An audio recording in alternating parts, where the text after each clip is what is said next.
All right, Cubs fan, we got more updates today coming down the pipeline from CG. Two posts to talk about here. Number one, we've got some changes to Galactic Legends, how they're rolling out Kenobi, at least. There's going to be a change from the old Galactic Legends. It doesn't effectively change too much, but it will change the way things look like for you guys, and so I want to go over that in this video. And then we also had an update on Relic 9 that I think is really important to make a full video on, just so we can dispel any confusion there. I did pin a comment on this in my last video, but we have an official post from Crumb that we'll get into. And then I want to talk a little bit more about the squad management tool and some fun ways to organize that for you guys. Some ideas I've got for you that I think are great, and I'd love to hear more ideas from you. A lot more customization is available with this update, and I am here for it. I think I'm a little, I'm gonna be honest, I'm a little too giddy about this update.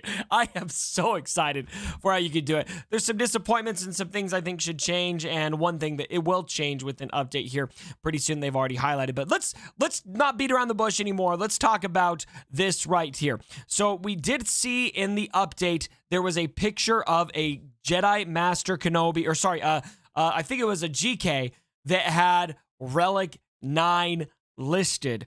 If this caused panic for you, you're not alone. It caused panic for me and many other people. But Crumb has come on, jumped on Reddit here and clarified something on this. And let's read it. So he says these screenshots are from the test server, and we have the ability to Relic past 8. Relic 9 slipped into my screenshots and is not coming the next couple of months. So there's two things to take away from this. Number one, we don't need to panic now. However, the fact that it is showing up in their screenshots, it's on their test account, they're clearly testing it. It's not something that is going to come within the next couple of months. But notice the wording here. Crumb certainly did not say that this is something that won't be coming, period. He just said it's not coming in the next couple of months. And so we should probably get our minds wrapped around Relic 9. Sooner the better. Love it or hate it. Looks like it's something that probably will come at some point in the future, but we don't need to worry about it imminently in the next few months. So that's all to say on that. Now, here is the other post that came in about how they're doing the ultimate ability material shuffle. You're going to need to get more ultimate abilities for Kenobi, but they are, it feels like they're getting rid of some of those pointless battles so that you're doing the same amount of battles. You need the same amount of currency. It's just going to, I guess, put more pressure on winning those battles, which might be probably the main source of controversy. Typically, once you have it figured out for the first couple battles, you're good to go. Usually it's just the first couple where maybe you'll drop some tickets, maybe you won't. So maybe it's a wash, maybe it's not, but I think that's probably where we're going to have some controversy here. So I'll read over this. Quick heads up, we are spreading out the ultimate ability materials for the Jedi Master Kenobi event across several tiers. While other Galactic Legend events had evolutions of the same battle for tiers 4 through 6, each of Kenobi's event tiers will vary, and we want players to experience each of the final tiers equally. Jedi Master Kenobi's event will require 4 completions of each of the last 3 tiers to earn all ultimate ability materials instead of 10 battles on tier 6. And so they want you to go through and do all of the tiers, have fun with all of them, spreading those out, just spreading the love. This means that JMK will require 12 ultimate ability materials instead of 10, but the overall amount of dark side and light side currency needed remains the same. And then they've got a breakdown of that right here. How does it require the same amount of currency? In previous GL events, you would have to complete tiers 4 and 5 in order to reach tier 6 and have 10 successful completions. So 12 total completions for the last 3 tiers. You're going to get those materials right away. So they're getting rid of those tiers where you're just battling for nothing, which I kind of like. Psychologically, I like that more. Even though it's kind of a wash, I still like the idea of not doing a battle for a portrait only. It just feels like such a waste of tickets at that point. For Kenobi's GL event, you will need 4 wins on each of the last 3 tiers. So for those bad at math, thank you, Crumb. That's me. That's also 12 completions total. So yeah, again, the only thing I can see potentially causing issues here is that now you just have 12 battles that you have to win versus 10. But even then, like to move on to the ultimate ability gig, you would have to beat those first 2 events anyway. So it's not even that. So I think this is a wash. It's just they're just, you know, redistributing how things look. So anyway, all right, let's talk a little bit about what we got here with our update. If you guys are not seeing this yet, keep checking the App Store. I don't think that this update is out for everybody. By tomorrow, it will be. I was fortunate enough to be one of the first to get it when it hit my BlueStacks store.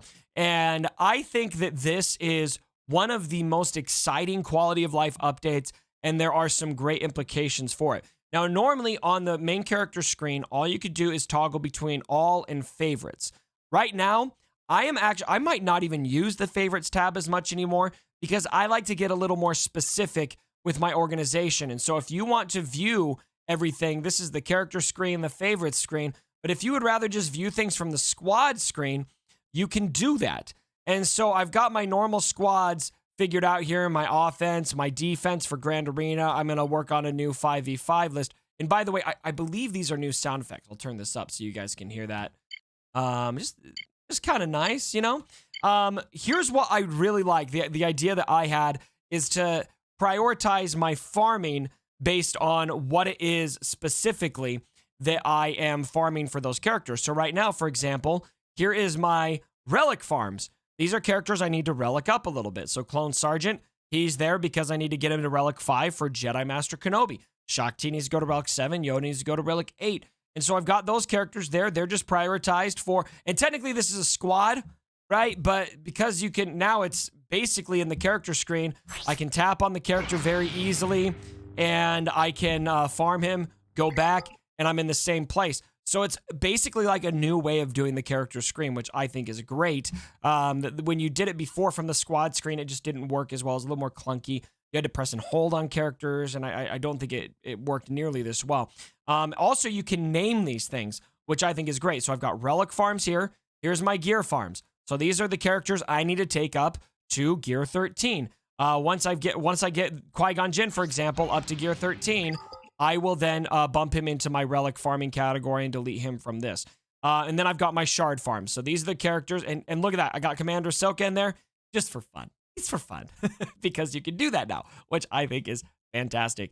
Admiral Piet is there, Dark Trooper, and the Armorer. Those are the 3 characters that I am farming shards. So I can come in here in my day. I can, use my my Cantina currency here, go for my gear, and then make sure that I get my shards. And they have clarified as well right now in the game, we're not seeing the arrows if you go to a range. You can't move these up and down. That's a glitch right now. So you will have the ability to do that. They did clarify on the forums. If you do have the update and you're panicking about that accessibility, just relax. You will get there. Now, something else I think is really cool with naming. If you go to a tab and say you're planning for Grand Arena, maybe you go in here and you want to tell yourself, this is what team I want to use this for. So maybe you're putting together offensive teams for specific situations just to remind yourself what you're going to use that for primarily. This is my counter for CLS 3 Baka and 3PO. It works very well, gets high banners, and it's an underman. And so just an idea to throw your way for you guys who are looking at different ways to organize things. This could be a very, very fundamental tool to use for Grand Arena organization. I haven't really flushed that out fully for myself because I haven't done significant planning yet, but that's something that I think you could really use to your advantage to get ready for specific situations. What counters do you think you're going to see? And then label them for how you want to use them. And then something else that's cool is you've got this unique only ability. You could go in and put together a full Grand Arena plan, offense and defense. And then, I don't know about you guys, but when I actually do the Grand Arena, I like to have my defense on one tab and my offense on another tab. But the problem with that is if I do them on 2 different tabs and check the unique button only applies to one tab. So I might accidentally put a character that I set on defense in my offensive set. Let me help you with that. So if you actually do everything on this first tab and then say first order is one that I actually want that to be a defensive team, you can go to a rename and arrange and send it to the defense tab. Duplicate to that tab. Boom, done. And you can delete it from there. And then look at this. Now it is showing up right here on the tab. How cool is that? Now, I probably will use that as a defensive team or as an offensive team, so I'm actually going to delete it here right now. But there's just a lot more customization, a lot more flexibility with this tool, and I think it's something that can really help you guys arrange your grand arenas better. Those are just a few ideas I had that I wanted to send your way to help you guys out. I'd love to hear what other ideas you guys are already putting together down in the comments, because obviously this is new. I'm sure there's some things I haven't thought about yet, but right out the chute, those are some things that I'm going to do to really make the most out of everything that they've got here with this new squad selector. Only thing, still no ship squad selector. Big sad face for that. I was really hoping that when I saw ships showing up here, I thought that's what we were going to get, and I was really bummed to see that we didn't get that. Another thing is this recommended tab. While I think it's great for people who are maybe not sure what they're going to do, a lot of people in the end game probably don't care for this recommended tab. I wish I could have the option to either delete this, minimize it, or put it towards the bottom. I'd like my farms to show up on top. Also, something else that I think would be cool is if we could set a default what shows up when I go out of here. And maybe there's another button up here I could check to. This is my open screen. So when I go in and I go to my character screen, it knows to default to my farms. Just a suggestion for CG, some other things that I think could improve that, because right now it does just launch to this, but way easy to just go character screen, squads, farms, boom, and I'm there. And then when I'm toggling in between these characters, at least, and I go back, it does still stay in the tab that I was in. So lots of good stuff here with this update. Wanted to send a few ideas your way. Call out that Relic 9 is not coming immediately, but probably down the line after the next few months and the Kenobi changes for the event. We will be live tomorrow, ladies and gentlemen, as the event goes live. Obviously, you guys can clearly see I am not quite ready for the event. I will be within the next month or so, but Nemesis, one of our great members of the Cubs fam, is going to be here with me, and we're going to go through the event on his account so you guys can see all of that. And he's got so much energy hoarded that we're going to be able to unlock, take all the way up to gear 13, Relic, do ultimate ability, and everything. And so it's going to be a monster stream. I can't wait to see you guys there. Thank you so much for joining me for this video, my friends. Let me know what you guys think about the new squad selector tool. And as always, my brothers, don't forget,